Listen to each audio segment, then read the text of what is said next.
सनातन धर्म है, इस पर कुठाराघात। ऐसे ही चलता रहेगा तो हमारे सनातन धर्म और हमारी आस्था जो है भगवान के ऊपर वह विखंडित होगी। जघन्य महाअपराध है। पहले तो ऐसे जितने भी अपराधी हैं उनको पकड़कर सूली पर लटका देना चाहिए। ये सनातन संस्कृति की परंपरा और आस्था का देश है। यहाँ आस्था को ही स्वीकार करके पत्थर को भगवान बना लेते हैं लोग, और जो भी ऐसे कृत्य कर रहे हैं व्यक्तिगत तौर पर वो महापापी हैं।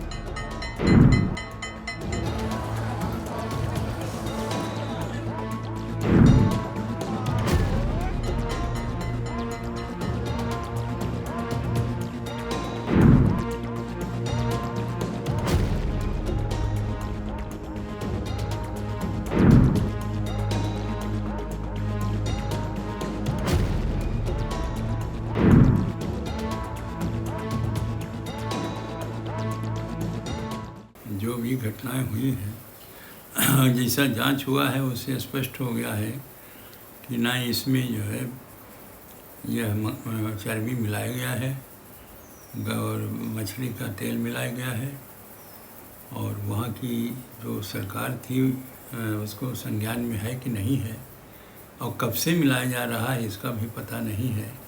क्योंकि अभी वर्तमान समय में जब चर्चा हुई है तो ये जो खोज हुआ है तो इसकी पुष्टि हो गई है।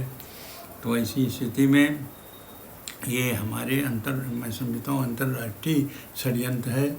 हमारे जो सनातन धर्म है इस पर कुठाराघात है, और इसकी बड़ी गंभीरता से सरकार को लेना चाहिए। और उसके बाद इसको जांच कराने के लिए जो दोषी जो है उसको दंड दिया जाए। साथ ही साथ ऐसी घटना अब न हो, क्योंकि बाला तिरुपति जी के मंदिर का जो आस्था है लोगों में बहुत अधिक है। वर्तमान समय में जहाँ भी देखा जाए लोग बाला तिरुपति जी जाते हैं और वहाँ से प्रसाद के रूप में लड्डू लेते हैं और लड्डू दिया जाता है उनको। और इस तरह से जो घटना हुई है वो बहुत ही दुखदाई है। ये आस्था के ऊपर आघात है, और मैं समझता हूँ सरकार इस पर संज्ञान ले और इसका खोज करके और इसका अच्छी प्रकार से अन्वेषण करें। देखें कि आखिर ये षड्यंत्र कहाँ से है। अंतर्राष्ट्रीय षड्यंत्र है कि यहाँ के हमारे देश के ही लोग हैं। हमारे सनातन धर्म के ऊपर जो कुठाराघात हुआ है वो बहुत ही कष्टदायी है, और इसका जांच बहुत ज़रूरी है। और जिन लोगों ने ऐसी षड्यंत्र किया है उनको कठोर से कठोर दंड दिया जाए, नहीं तो ऐसे ही चलता रहेगा तो हमारे सनातन धर्म और हमारी आस्था जो है भगवान के ऊपर वह विखंडित होगी। लोग सोचेंगे कि प्रसाद में जब इस प्रकार से मिलावट हो रहा है तो हम उस प्रसाद क्यों लेंगे। तो ऐसी जो समस्या उत्पन्न होगी हमारे श्रद्धालुओं पर, भक्तों पर, वह बहुत ही दर्दनाक होगा, बहुत कष्टदायी होगा। इसलिए इस पर खोज किया जाए, और जो भी व्यक्ति ने ऐसा षड्यंत्र किया है वो हमारे यहाँ के अंतर्राष्ट्रीय है, वो सबके पता लगावें और उसके बाद में इससे वंचित हो जाए। लोग कभी भी ऐसी घटना न करें। ऐसी दंडनीय अपराध ये है, उनको दंडनीय अपराध देना चाहिए। जो दंडनीय अपराध है तो दंडनीय अपराध पर जो उनको दंड देना चाहिए।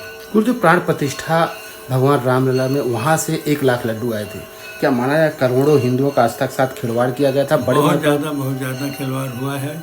और यहाँ नहीं, मैं समझता हूँ जहाँ जहाँ भी वो मंदिर हैं और जहाँ बालाजी का संबंध है वहाँ सभी जगह वो लड्डू जाते हैं, और सभी जगह इस लड्डू का प्रयोग लोग किए हैं। और करने के बाद में वो आज जब पता चल रहा है तो लोग दुखी हैं। जघन्य महाअपराध है। पहले तो ऐसे जितने भी अपराधी हैं उनको पकड़कर सूली पर लटका देना चाहिए। इसके लिए कोई क्षमा नहीं है। तिरुपति बालाजी में सब भगवान में लोगों की आस्था रहती है, वहाँ दर्शन पूजन बंधन किए ले जाते हैं। इस प्रकार से धर्म भ्रष्ट करना, पद भ्रष्ट करना, ये जगनमोहन रेड्डी की सरकार में कहीं ना कहीं षड्यंत्र किया गया। और उसके बाद 1 लाख से ज़्यादा लड्डू अयोध्या राम मंदिर प्राण प्रतिष्ठा में भिजवाना, यह भी एक बहुत बड़ा अपराध जो मैं मानता हूँ कि जिसकी कोई क्षमा और कोई विधा नहीं है। ऐसे लोगों के ऊपर त्वरित और निष्पक्ष कार्यवाही की जानी चाहिए और इन्हें सूली पर लटका दिया जाना चाहिए। जो भी आरोपी पाए जाएं, जो भी दोषी पाए जाएं, इसमें कहीं कोई क्षमा की विधा है ही नहीं, शब्द ही नहीं है। इतने बड़े अपराध हैं ये बहुत बड़ा अपराध है, महापाप है। करोड़ों साधु संतों और सनातन धर्म को मानने वालों के साथ आस्था के साथ खिलवाड़ किया गया है, उनका धर्म भ्रष्ट करने का काम किया गया है। जो भी यह ऐसा कुकृत्य जघन्य अपराध किए हैं, मैं मानता हूँ कि मेरे शास्त्रों में उनके लिए घोर नरक की जो है विधा है और वो वहाँ जाएंगे और भगवान ऐसे लोगों को कभी क्षमा नहीं करेंगे, क्योंकि ये सनातन संस्कृति की परंपरा और आस्था का देश है। यहाँ आस्था को ही स्वीकार करके पत्थर को भगवान बना लेते हैं लोग, और जो भी ऐसे कृत्य कर रहे हैं व्यक्तिगत तौर पर वो महापापी हैं। बाकी भगवान राम की प्राण प्रतिष्ठा में सम्मिलित होने वाले लोग और जो तिरुपति बालाजी नित्य प्रतिदिन दर्शन करने जाते हैं, वह उनके किसी भी प्रकार के धर्म पर कोई भी जो है प्रश्न चिन्ह नहीं है।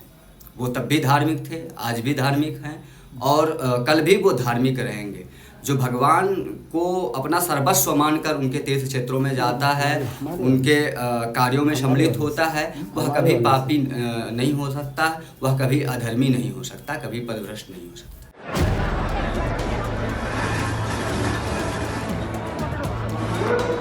For more of such videos, do like, share and subscribe to ET Now Swadesh.